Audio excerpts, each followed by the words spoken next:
Dalet. And we are coming into the understanding the principle of Bria in Yitzira min ha-olam ve'ad ha-olam, from world to world. What are these two worlds? It's called Alma Diis Kasya ve'Alma Diis Galya. The concealed world, a world that is covered, and Alma Diis Galya, and the revealed world. The challenging thing in this to understand is not only the principle of iskasya, that is concealed, but that while it is concealed, it can still properly be referred to as Alma, as a world. Where the principle of world is that it is a structured entity. It's not one light, like Chochmah, for example. It's a whole difficulty to say, what does Chochmah have to do with world? Chochmah is a pure concept.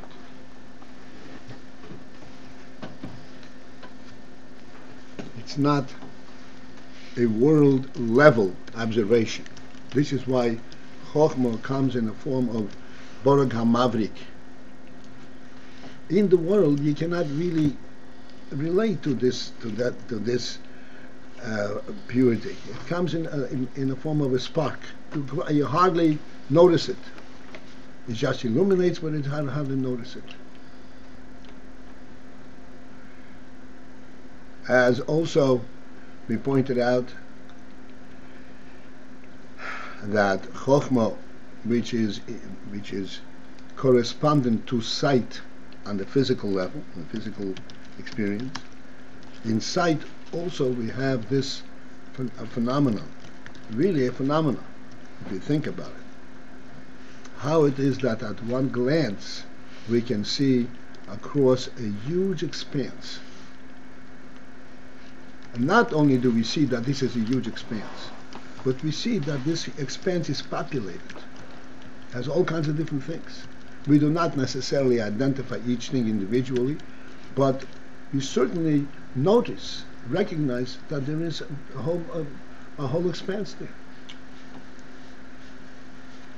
A glance at a city, like New York skyline, a glance at a city and a glance at a field is a completely different experience, even in a glance, because when we see it at a glance, we see not only the expanse, we see everything that populates it.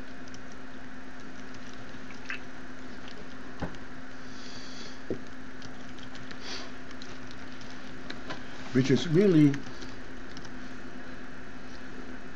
a worldly experience, but it needs to be understood because it doesn't fit in worldly parameters. In worldly parameters, if you see two houses, you have to take two instances to see two houses. Each house is a separate entity, and it occupies a different space. And here, at a glance, you see the entire experience. And we discussed this many times. It would behoove us now to review it again, because this is what we're getting into. How is it that we are able to see at a glance the entire New York City skyline?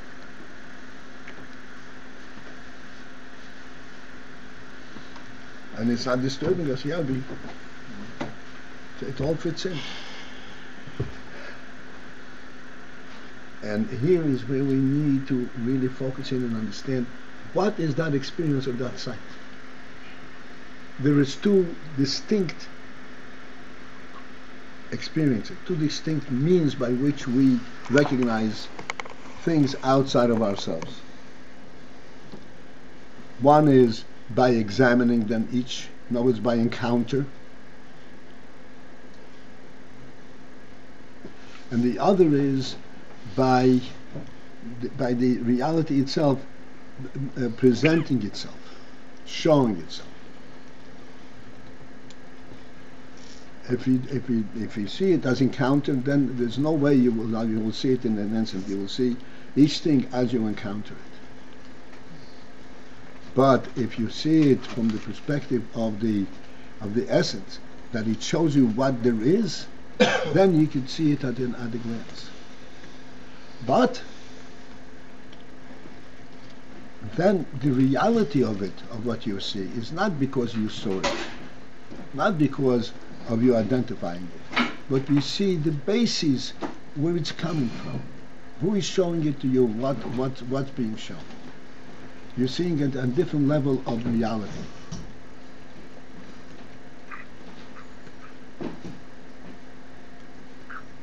Where the mashal for this, as we always point out, is what the Alter Rebbe says in Chinuch Kotten, that a tzaddik was going through a lifetime of tremendous insight and labor and intellectual and emotional level, and he reached madriga of a tzaddik, and yet there's a continuous process, a continuous wave, up and down. He falls down and he rises up again. Why does he fall down? He already understood it. Because this which he understood is on a certain level. And in order to reach a deeper level, he has to step out of this view, of this means of view, where he has to go to a non-knowledge, and then he gets to know another knowledge. And the Alter Rebbe asks, during this fall, when he does not have a perspective, what sustains him? And Alter Rebbe says an interesting thing. What sustains him is the emunah that was implanted in him as a child by his mother. In the chinuch as a child. And we have to, as we always do, reflect on this. What is this chinuch in a child that supersedes that which he had acquired as a tzaddik? Who has gone through the entire process, intellectual process, and came to the clear knowledge and a clear view to the point where he actually committed himself to this. And yet it is not guaranteed he can fall. This other knowledge he will not fall. Why? So we explained many times, because the knowledge of the tzaddik that he acquired by his own pursuit has the process of acquisition, the process of encounter. In any process of encounter, there are two elements: presence and not present. Being that this is not an absolute presence, it is something which is an acquired presence, therefore it is possible for you to fall off it. What contains indefinitely, that cannot fall off, is something which does not have this binary knowledge. It has a single knowledge, a single reality. Which is a single reality by a person? Not that which he encountered, which he found out, because there was already the experience of not knowing. It is that which he learns from his teacher, and primarily as a child from chinuch. That he cannot follow, because that came to him to begin with, not by encounter, not from a perspective of not knowing, but from a perspective of knowing. This is why what the Chassidus brings down, we discuss it all the time, the significance of seeing the Rav when he is giving the class. What's so significant? Because when you see the Rav, when he speaks, so there is the words as they are accumulated, and you find out what he says by this accumulation. So therefore there is not knowing and knowing. Therefore there is a precariousness in this.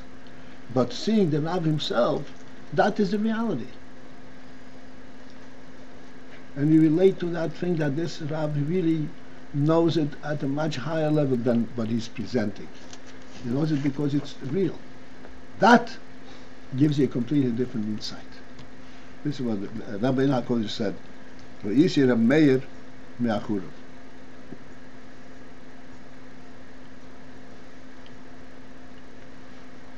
So this sight, which is really an allusion to something which is higher than world, because it comes to you not limited by worldly parameters, a sun, and yet this is also part of world. It's called Alma di Iskasia. And we ought to understand where is the Alma element, the world element, and the Iskasio, and how is that the precursor to Alma di Iskasia. And this is what we're going to learn. Sorry to ask you. How would you translate those two words, Iskasia and Isgaia? How would you translate these two words, Iskasia and Isgaia? Iskasia means concealed. Isgaia means revealed. Iskasia. Kisui, covering. When you talked about the person learning through their own process, you said that it's a binary process of presence and non-presence. What is that? I'm not exactly sure what that. Just wondering if you could explain that a little bit more.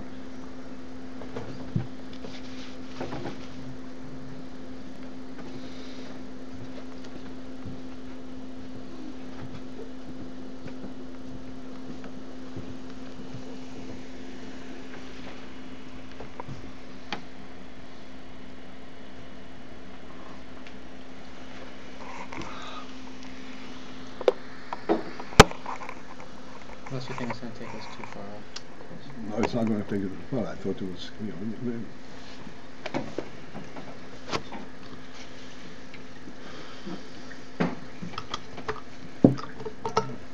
presence or non-presence is very, very simple. We are now on Cow Street.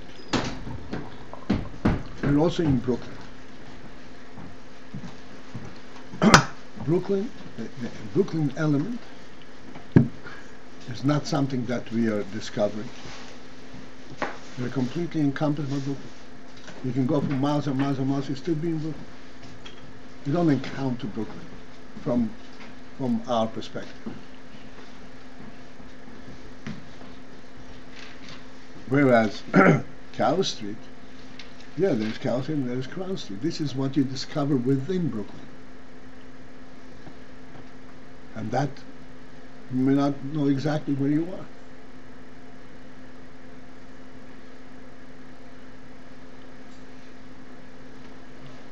This is the process of getting to know of knowledge.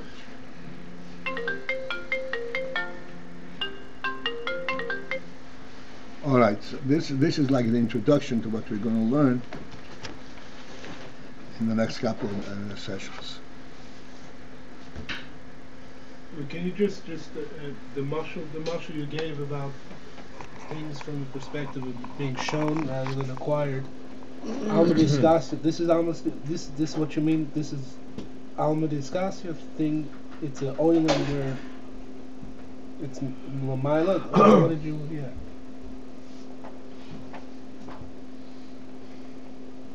When you're being shown, even though you're being shown everything that's there, but you're not showing each individual entity as a presence.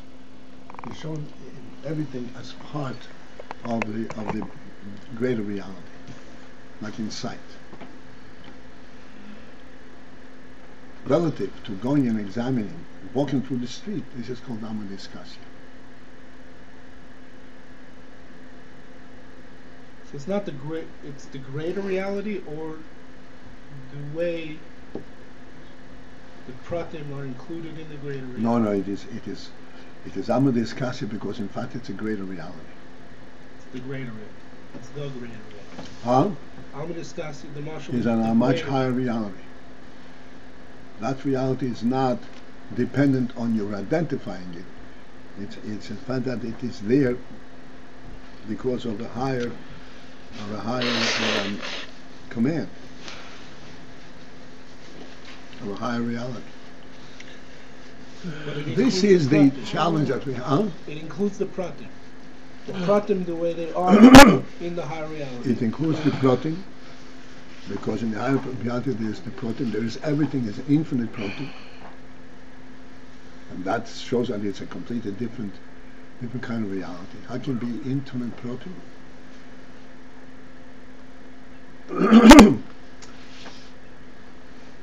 Now that we got into this, this is the big struggle that we have with the secular view of the world.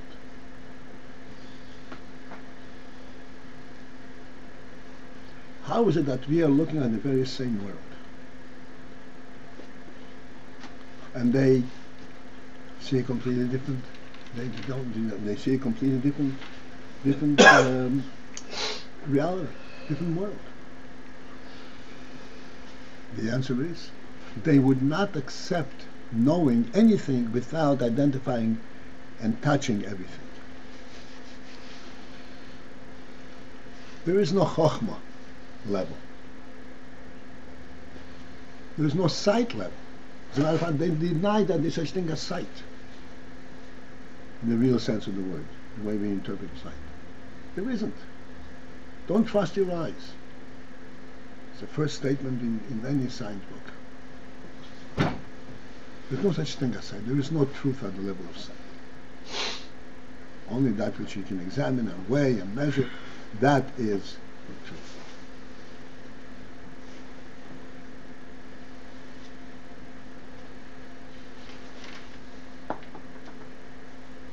In other words, there is no reality that's given, right? That's right.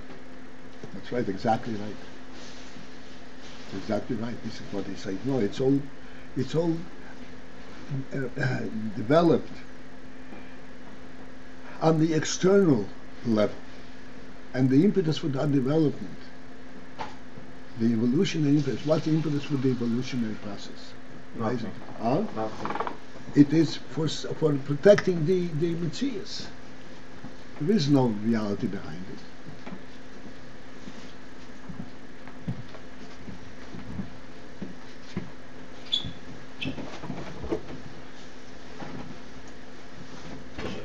Now, when the tzaddik learns, you'd think that would be uncovering the reality. So you'd think there'd be no falling away from it. He's getting to see what's being presented. Any reality that you uncover, uncovering means that you only have the ha-olamot. He doesn't doubt the truth of what he knows, but he can hold on to it. It's not something that's sustaining him.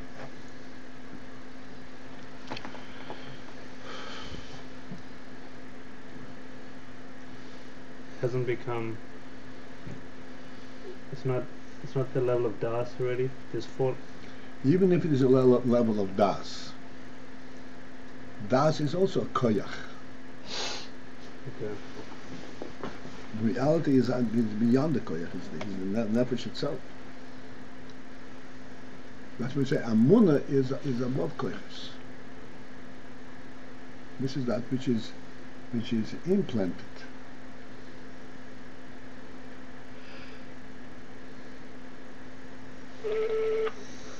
So when we said what he learns from his mother, so there it wasn't learning like what he learned later. It's not a conscious learning. Right, it's rather what? It's rather the experience of his own emunah.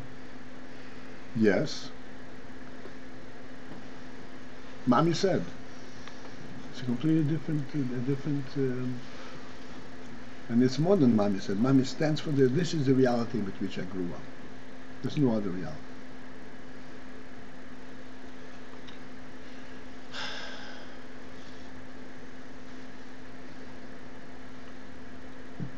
Okay. All right, we can go on, even though the point is that this is not new to us in general, but we are going into the details here to understand Alma Discalcia, Alma Disgalia. It would behoove us to be prepared for this.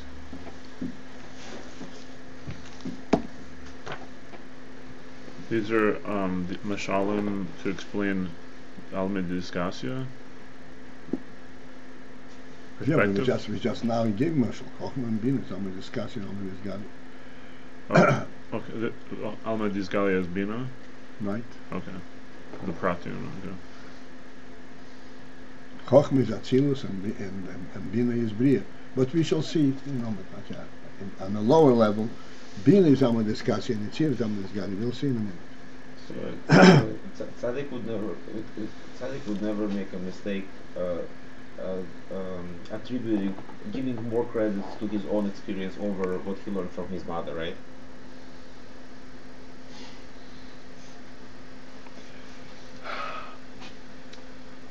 Right. But this is true by everybody. In today's world we have a really phenomenal thing. This is going on for some time. Some ingenious philosopher came up with the question. If you really want to know the truth, first you have to see whether you exist. What are the bases for you knowing for sure that you exist? On that basis you will know everything else. Besides being stupid, you will never know the truth if you question your own existence. There's absolutely no way to get there. Your existence is, you're there because the Rebbe made you. You weren't there at the time when he made you. If you're going to doubt your own existence, you're doing as I said, it's simply stupid.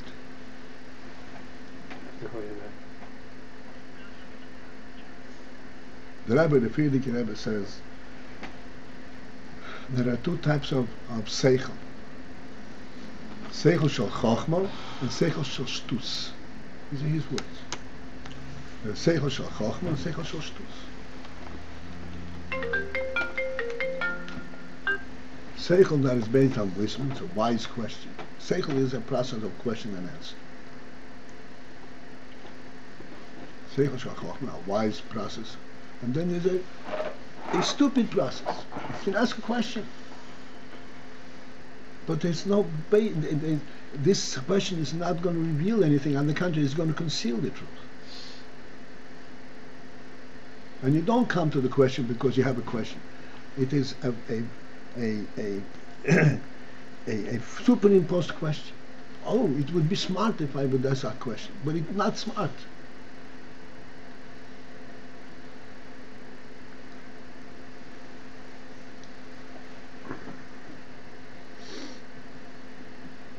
Are we all together on this? And we all ask those. We ask those kind of questions too, I guess. Do we? Yeah. Well, that you should know for yourself. I don't know. I hope not. Okay. I don't think you can relate to anything in the shir if you're asking. What? I don't think you can relate to the shir at all if you're asking these types of questions.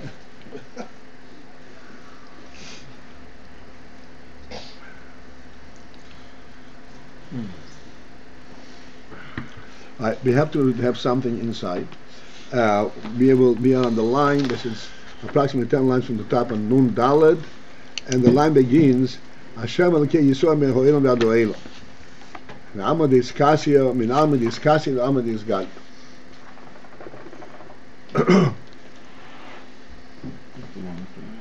Baruch Hashem Elokei Yisrael. Bracha is that you mamshech from alma diskasya to alma disgal. The proteus ha'olamis, specifically in the world, in other words, identifying worlds per se. Amud Iskasya, the world of Iskasya, and Amud Isgalia, the world of Isgalia. What are these two worlds? Hein Bria v'Yitzira. On the world level, this is Bria Yitzira. Ukenoida, as is known, the Olam HaBriya, that the world that's called the Olam HaBriya, Nikro Amud Iskasya. That is called as Amud Iskasya, the concealed world. The world that is concealed. The Yitzira is called Amud Isgalia. Opmeisha Kosu, and as the Pasuk says, Yoitzer Oir Uvoire Choshech. That Oir is described as Yitzira, Yoitzer, and Choshech is described as Briya. What is this in Yoitzer Oir Uvoire Choshech? What it means in translation, much to speak about it. Yoitzer means that it's not just a presence, but it has a form. Yoitzer means a design. Whereas Brio means that there's something there. No Yitzira, no Tzura. So Yoitzer Oiro Voire Choshech. This is Amud Iskal, Amud Iskal. Al Derech Moshel Machshava V'Dibur. But the moshel for that is thought and speech.